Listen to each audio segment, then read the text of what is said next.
আজকে আমার মেজো ভাই উমরা হজ করে বাড়িতে আসতেছে, তাই আমি মেজো ভাইকে রিসিভ করার জন্য বাইক নিয়ে বের হলাম। আমার মেজো ভাইকে রিসিভ করার জন্য জয়নাল ভাইও যাবে বলেছিল, তাই তাকে নেওয়ার জন্য চলে আসলাম বাড়ি থেকে একটু দূরে। জয়নাল ভাই আসলে তাকে নিয়ে চলে আসলাম বাড়ি থেকে 4-5 কিলোমিটার দূরে বাগগুজারা ব্রিজ। এই জায়গা থেকে আমরা মেজো ভাইকে রিসিভ করব। আমরা ছাড়া মেজো ভাইকে রিসিভ করার জন্য আমাদের পাড়া মহলার আরো অনেকজন এসেছে দেখা যাচ্ছে। আমরা প্রায় 20 মিনিট মতো অপেক্ষা করার পর মেজো ভাই সিনজি একটা নিয়ে চলে আসে। আমার মেজো ভাই নুরুল আলম গাড়ি থেকে নামার পর তার সাথে আরেকজন হজের সঙ্গী ছিলেন, ওনার থেকে বিদায় নিয়ে আমাদের সবার সাথে কোলাকুলি করলেন। কোলাকুলি করা শেষ হলে আমরা গাড়ি চেঞ্জ করে রওনা হলাম বাড়ির উদ্দেশ্যে। বাড়ির কাছাকাছি আসার পর দুপুরের নামাজের সময় হয়ে যাওয়ায় আমরা বাড়িতে না গিয়ে সবাই মসজিদে নামাজ পড়তে চলে আসলাম। এই যে পাশাপাশি একটি নুরানি মাদ্রাসা এবং একটি মসজিদ দেখতে পাচ্ছেন, এই মসজিদ মাদ্রাসার দাতা ও প্রতিষ্ঠাতা সভাপতি হচ্ছেন আমার মেজো ভাই নুরুল আলম। ছোটবেলায় মেজো ভাই নাকি অনেক দুষ্ট ছিলেন, হেফজখানায় 17 পারা কোরআন হেফজ করে আর পড়েননি। এরপর থেকে প্রায় সময় বাড়ি থেকে পালিয়ে পালিয়ে থাকতেন বলে সবাই ভাইকে নিয়ে চিন্তা করতেন। আজকে সেই ভাই এত অল্প বয়সে আল্লাহর ঘর পবিত্র মক্কা নগরী ঘুরে এসেছেন এবং আরো কয়েক বছর আগে এই মসজিদ মাদ্রাসা প্রতিষ্ঠা করেছেন। আমার মেজো ভাইয়ের জন্য এবং আমার পরিবারের সবার জন্য দোয়া করবেন, যাতে আমরা সব সময় ভালো কাজে নিয়োজিত থাকতে পারি। মেজো ভাই এসেছে শুনে তার বড় ছেলে আবরার হাসান মসজিদে বাবাকে লুকিয়ে লুকিয়ে দেখতেছে এবং ভাইয়ের একমাত্র মেয়ে হুজাইফা তাড়াহুড়া করতে গিয়ে একটা তার আর একটা তার কাজিন বড় বোনের জুতা পরে চলে এসেছে।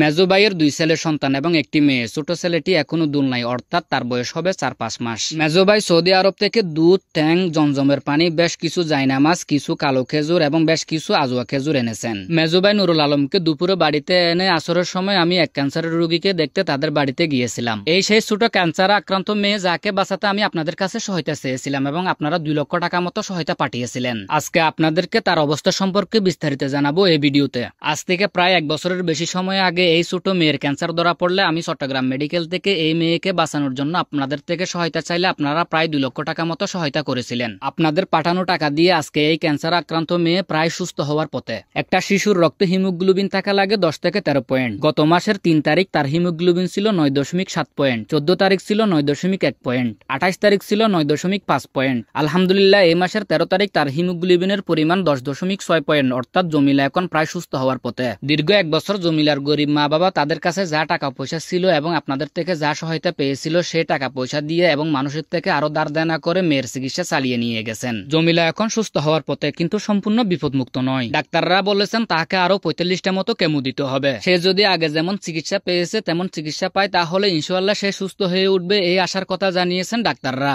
জমিলার পরবর্তী চিকিৎসার জন্য আরো প্রায় 2 থেকে 2.5 লক্ষ টাকা মতো প্রয়োজন। জমিলার গরিব অসহায় মা বাবা তাদের মেয়েকে বাঁচাতে আপনাদের কাছে সহায়তা চেয়েছেন এবং পূর্বে আপনাদের পাঠানো সহায়তার জন্য অনেক অনেক কৃতজ্ঞতা প্রকাশ করেছেন। আমি আশা করি আপনারা জমিলাকে বাঁচাতে আগে যেভাবে সহায়তা করেছিলেন এবারও সেইভাবে সহায়তা করবেন। আমার পেজে 2 লক্ষের অধিক মানুষ 1 টাকা করে দিলেও জমিলার চিকিৎসার টাকা হয়ে যাবে। কেউ টাকা দিয়ে সহায়তা করতে না পারলে দয়া করে ভিডিওটি শেয়ার করে সহায়তা করবেন। আপনার একটা শেয়ারে ভিডিওটি কোনো দানশীল ব্যক্তির নজরে আসলে সেও যাতে জমিলার চিকিৎসার সহায়তায় এগিয়ে আসতে পারে।